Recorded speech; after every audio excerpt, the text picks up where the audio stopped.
Hello, good morning. അപ്പോൾ എല്ലാവർക്കും എൻ്റെ പുതിയൊരു വീഡിയോയിലേക്ക് പതിവ് പോലെ സ്വാഗതം. അപ്പോൾ സാധാരണ പോലെ തന്നെ നമ്മുടെ ജോലി അടുക്കളയിൽ നിന്ന് ആരംഭിക്കുകയാണ്.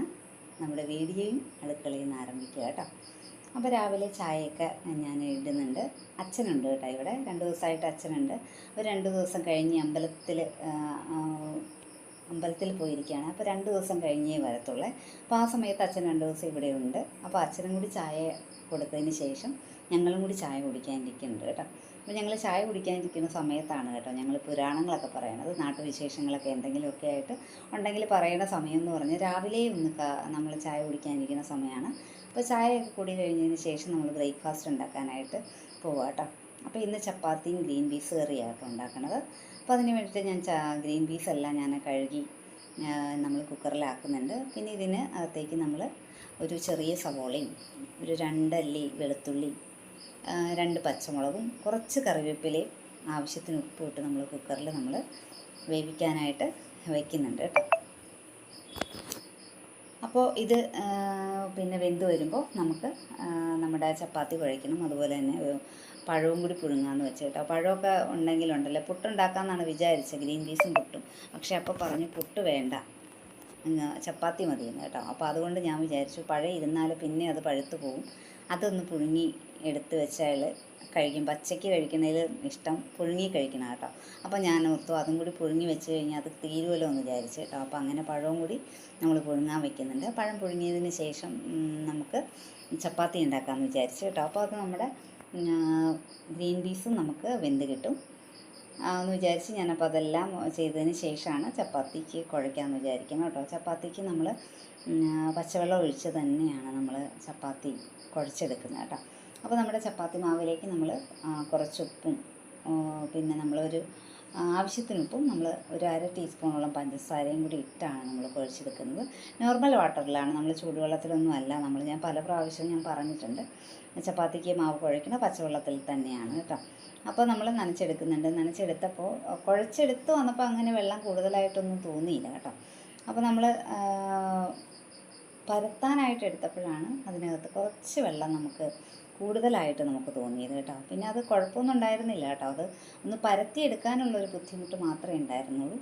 നമ്മളിങ്ങനെ ചെറുതായിട്ടൊന്ന് നമ്മുടെ ചപ്പാത്തി കല്ലിൽ ഒന്ന് പിടിക്കുന്നുണ്ടായിരുന്നു. അപ്പോൾ അതൊക്കെ എണ്ണയൊക്കെ തൂത്ത് തിരിച്ചു മറിച്ചു വിടാനുള്ളൊരു ബുദ്ധിമുട്ട് കേട്ടോ. അപ്പോൾ അങ്ങനെ ഒരു ബുദ്ധിമുട്ട്, എന്നാലും ബുദ്ധിമുട്ടേ ഉണ്ടായുള്ളൂ. പക്ഷേ നല്ല ടേസ്റ്റി ആയിട്ട് നല്ല സോഫ്റ്റായിട്ടും കിട്ടിയിട്ടുണ്ടായിരുന്നു കേട്ടോ. അപ്പോൾ അങ്ങനെ നമ്മൾ കുഴച്ച് നമ്മളൊരു കുറച്ച് സമയം ഒന്ന് റെസ്റ്റ് ചെയ്യാൻ വെച്ച് കഴിഞ്ഞ് നമ്മൾ ചപ്പാത്തി ഉണ്ടാക്കിയാലാണല്ലോ നമുക്കത് നല്ല സോഫ്റ്റായിട്ട് ഒന്നും കൂടി സോഫ്റ്റായിട്ട് കിട്ടും. അപ്പോൾ അങ്ങനെ നമ്മൾ കുഴച്ച് മാവ് മാറ്റി വെക്കുന്നുണ്ട് കേട്ടോ. അതിന് ശേഷം നമ്മൾ കറിയും കൂടി ഉണ്ടാക്കി വെച്ചതിന് ശേഷം നമുക്ക് പരത്തിയെടുക്കാമല്ലോ എന്ന് വിചാരിച്ചു കേട്ടോ.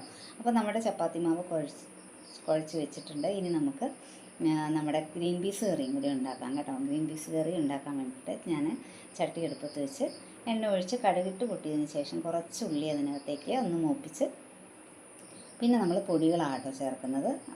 ഒരു 1/4 ടീസ്പൂണോളം പിന്നെ കാശ്മീരി ചില്ലി ചേർക്കും, ഒരു 1/2 ടീസ്പൂണോളം മുളക് പൊടി, എരിവുള്ള മുളക് പൊടി, കുറച്ച് മല്ലിപ്പൊടി, പിന്നെ കുറച്ച് നമ്മൾ ഒരു 1/2 ടീസ്പൂണോളം ചിക്കൻ മസാലയും കൂടി നമ്മളിട്ട് ഒന്ന് നന്നായിട്ട് മൂപ്പിച്ചതിന് ശേഷം നമുക്ക് വേവിച്ച് വെച്ചിരിക്കുന്ന നമ്മുടെ ഗ്രീൻ പീസും കൂടി ഇതിനകത്തേക്ക് നമുക്ക് ഒഴിച്ചു കൊടുക്കുകയാണ് കേട്ടോ. അപ്പോൾ ഗ്രീൻ പീസ് ഒഴിച്ചതിന് ശേഷം ഒന്ന് ജസ്റ്റ് ഒന്ന് തിളച്ച് വന്നാൽ മതി കേട്ടോ. ഒരുപാട് അങ്ങോട്ട് തിളയ്ക്കണ്ട. നമ്മുടെ ചപ്പാത്തിക്ക് എന്നൊക്കെ പറഞ്ഞാൽ ഗ്രേവി കുറവ് മതിയല്ലോ കറികൾക്ക്. അപ്പോൾ അങ്ങനെ നമ്മുടെ ഗ്രീൻ പീസ് കറി റെഡി ആയിട്ടുണ്ട്. പിന്നെ ഗ്രീൻ പീസ് ഒരുപാട് അങ്ങോട്ട് വെന്ത് ഉടഞ്ഞു പോകാതിരുന്നാൽ മാത്രം മതി. ഒരുപാട് വെന്ത് ഉടഞ്ഞു പോയി കഴിഞ്ഞാൽ നമ്മുടെ ഗ്രീൻ പീസ് കറിക്ക് ഈ ഒരു ടേസ്റ്റ് ഒരു വ്യത്യാസമാണ്, അത് അത്ര നല്ലതുമല്ല. പക്ഷേ ഇത് നന്നായിട്ട് വേഗവും വേണം, പക്ഷേ എന്നാൽ ഉടഞ്ഞു പോകാനും പാടില്ല കേട്ടോ. അപ്പോൾ നമ്മുടെ ഗ്രീൻ പീസ് കറിയും ഞാൻ ഉണ്ടാക്കി മാറ്റി വെച്ചിട്ടുണ്ട്. പിന്നെ നമുക്ക് ചപ്പാത്തി ഉണ്ടാക്കിയെടുക്കാം കേട്ടോ. ചപ്പാത്തി ഞാൻ പറഞ്ഞതുപോലെ തന്നെ നമ്മളൊന്ന് തിരിച്ചും മറിച്ചും നമ്മളൊന്ന് പരത്തിയെടുക്കാനുള്ള ബുദ്ധിമുട്ട് മാത്രമേ ഉണ്ടായിരുന്നുള്ളൂ. അപ്പോൾ അങ്ങനെ നമ്മൾ ചപ്പാത്തിയൊക്കെ പരത്തിയെടുക്കുന്നുണ്ട്. അത് കഴിഞ്ഞ് ഞാൻ അരിയും കൂടി ഇട്ടിട്ട് കാപ്പി കുടിക്കാമെന്ന് വിചാരിച്ചു കേട്ടോ. അപ്പോൾ നമ്മൾ അരി ഇട്ടിട്ട് കാപ്പി കുടിച്ചാൽ കാപ്പി കൂടി കഴിഞ്ഞ് വന്ന് കഴിയുമ്പോൾ അരി നമുക്ക് നമ്മുടെ റൈസ് കുക്കറിലേക്ക് ഇറക്കി വെക്കാമല്ലോ എന്ന് വിചാരിച്ചാൽ കേട്ടോ. അപ്പോൾ അല്ലെങ്കിൽ പിന്നെ നമ്മൾ കാപ്പി കുടിച്ച് വന്നു കഴിഞ്ഞാൽ നമുക്ക് താമസമാണ്. അപ്പോൾ അതിന് വേണ്ടിയിട്ട് നമ്മൾ അരിയും കൂടി ഇട്ടതിന് ശേഷം നമ്മുടെ ബ്രേക്ക്ഫാസ്റ്റും കഴിച്ചിട്ടുണ്ടായിരുന്നേ. പിന്നെ നമ്മൾ ഉച്ചയ്ക്കത്തേക്ക് നമ്മുടെ ജോലിയിലേക്ക് കടന്നു കേട്ടോ. നമ്മൾ പെട്ടെന്ന് ചെയ്തെടുക്കുക. ഇന്ന് ചില ദിവസങ്ങളിൽ നമുക്ക് അങ്ങനെയാണ്, പെട്ടെന്ന് നമുക്ക് നമ്മൾ ജോലി ചെയ്തെടുക്കാൻ തോന്നും. ചില ദിവസങ്ങളിൽ നമ്മളിന്ന് ഇത്തിരി കഴിയട്ടെ എന്ന് പറഞ്ഞ് നമ്മൾ മാറ്റി വയ്ക്കും കേട്ടോ. പക്ഷേ നമ്മൾ പെട്ടെന്ന് നമ്മുടെ ജോലി ചെയ്ത് തീർത്തതിന് ശേഷം നമുക്കൊന്ന് ഇരുന്ന് കഴിഞ്ഞ് നമ്മുടെ പാതി ഒരു ആശ്വാസമാണ് കേട്ടോ. അപ്പോൾ അങ്ങനെ ഞാൻ മത്തങ്ങയാണ് നമ്മൾ തോരൻ വയ്ക്കുന്നത് കേട്ടോ. അപ്പോൾ മത്തങ്ങ ഇവിടെ മക്കൾക്കൊന്നും ഇഷ്ടമല്ല കേട്ടോ മത്തങ്ങ. പിന്നെ ഞാൻ ഈ മത്തങ്ങയൊക്കെ നമ്മൾ കണിക്ക് വേണ്ടിയിട്ട് വാങ്ങിയതാണ്. അപ്പോൾ അത് ഇരുന്ന് കഴിഞ്ഞാൽ പിന്നെ ഇങ്ങനെ സൂര്യമത്തൻ ഇത് നമ്മളിങ്ങനെ ഉണങ്ങി പിന്നെയും പോകും ഇരിക്കും തോറും. അപ്പോൾ അതുകൊണ്ട് അത് ഫ്രഷായിട്ട് തന്നെ നമ്മൾ തോരൻ വെക്കാമെന്ന് വിചാരിച്ചെന്നാൽ മത്തങ്ങ തന്നെ വെക്കാമെന്ന് വിചാരിച്ചാണ് കേട്ടോ വെച്ചത്. അപ്പോൾ അങ്ങനെ മത്തങ്ങ ഞാൻ തോരൻ വെച്ച് മാറ്റി വെച്ചിട്ടുണ്ട്. പിന്നെ നമ്മളൊരു അരച്ചുകൂട്ടാട്ടോ ഉണ്ടാക്കണം. അരച്ചുകൂട്ടെന്നാണ് കേട്ടോ ഇവിടെ പറയുന്നത്. പിന്നെ തേങ്ങ അരച്ച് വെക്കുന്ന കറിക്ക് അരച്ചുകൂട്ടെന്ന് പറയും കേട്ടോ. വെളുത്തിരിക്കുന്ന കറി എന്ന് പറയും. അപ്പോൾ അങ്ങനെ ഞാനത് അരച്ചുകൂട്ടുണ്ടാക്കണത് വെള്ളരിക്കയും മാങ്ങയും തക്കാളിയും കൂടിയിട്ട് ആണ് ഞാൻ ഇങ്ങനെ അരച്ചുകൂട്ടുണ്ടാക്കണത്. അതിനകത്തേക്ക് നമ്മൾ പച്ചമുളകാണ് എരിവിന് ചേർക്കുന്നത്. 2 വലിയ പച്ചമുളക് ചേർക്കുന്നുണ്ട്. അതുപോലെ തന്നെ കുറച്ച് കറിവേപ്പിലയും കുറച്ച് മഞ്ഞൾപ്പൊടിയും ഉപ്പും ചേർത്ത് നന്നായിട്ട് ഇത് നമുക്കൊന്ന് വേവിച്ചെടുക്കണം കേട്ടോ. അപ്പോൾ ഇത് നന്നായിട്ട് വെന്ത് വരുമ്പോൾ നമുക്കിതിനകത്തേക്ക് തേങ്ങ അരപ്പ് ഒഴിച്ചു കൊടുക്കുകയാണ്. നമ്മൾ തേങ്ങയുടെ അകത്തേക്ക് നമ്മൾ ജീരകവും അതുപോലെ തന്നെ ചെറിയ കഷ്ണം ഉള്ളിയും ഒരു പച്ചമുളക് കൂടി ചേർക്കുന്നുണ്ട്. നമ്മൾ എരിവിന് പച്ചമുളകാണ് ചേർക്കുന്നത്. 2 നമ്മുടെ എരിവിനനുസരിച്ച് വേണമല്ലോ പച്ചമുളക്. അപ്പോൾ പച്ചമുളകും കൂടി ചേർത്ത് നമ്മൾ അരച്ച് എടുക്കുന്നുണ്ട്.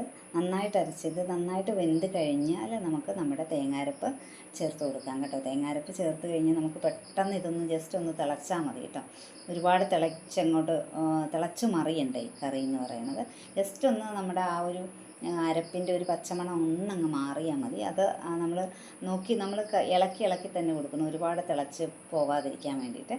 അപ്പോൾ അങ്ങനെ നമ്മുടെ കറി റെഡി ആയിട്ടുണ്ട്. അപ്പോൾ ഇനി നമുക്കിതിനകത്തേക്ക് കടുകും കൂടി പൊട്ടിച്ചിടണം. നമ്മുടെ വറുത്ത കടുക് വറവ് ഒന്ന് ചേർത്ത് കൊടുക്കണം. അതിന് വേണ്ടിയിട്ട് നമ്മൾ എണ്ണ ഒഴിച്ചതിന് ശേഷം അതിനകത്ത് കടുകിട്ട് പൊട്ടി കഴിഞ്ഞ് കുറച്ച് കറിവേപ്പിലയും ഇട്ട് കുറച്ച് ഉള്ളിയും കൂടി ഇട്ട് മൂപ്പിച്ചതിന് ശേഷം നമ്മളതിനകത്തേക്ക് ഒരു 1/4 ടീസ്പൂണോളം മുളകും കൂടി നമ്മൾ ഇടുന്നുണ്ട് കേട്ടോ. മുളക് പൊടിയും കൂടി ഇട്ട് നമ്മളൊന്ന് വറവ് അതിനകത്തേക്ക് ഒഴിക്കുകയാണ്. കറിക്കൊരു പ്രത്യേക ഒരു ടേസ്റ്റും പ്രത്യേക ഒരു ഭംഗിയാണ് നമ്മൾ ഇത്തിരി മുളക് പൊടിയും കൂടി നമ്മൾ എണ്ണയിൽ ഒന്നിങ്ങനെ മൂപ്പിച്ച് ഒഴിക്കുമ്പോൾ കേട്ടോ. അപ്പം അങ്ങനെ നമ്മുടെ